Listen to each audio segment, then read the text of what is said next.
C'est un travail de titan qui attend le nouveau président de l'Afghanistan, Ashraf Ghani. L'ancien technocrate de la Banque mondiale entend imposer son style moderniste qui privilégie le mérite et la responsabilité.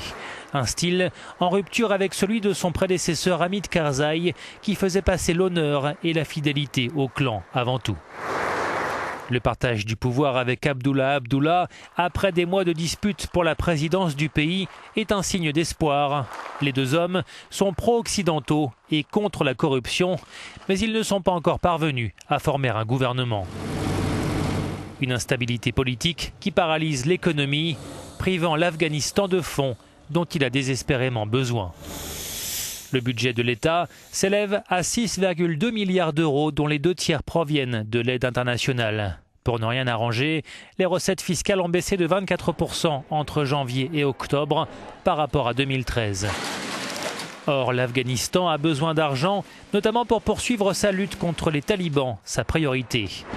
Malgré une aide supérieure à 3 milliards d'euros, les soldats et policiers afghans se plaignent du manque de moyens pour combattre le mouvement fondamentaliste qui n'a jamais commis autant d'attentats depuis sa chute en 2001. 2014 aura été en effet l'année la plus meurtrière tant pour les civils que pour les militaires.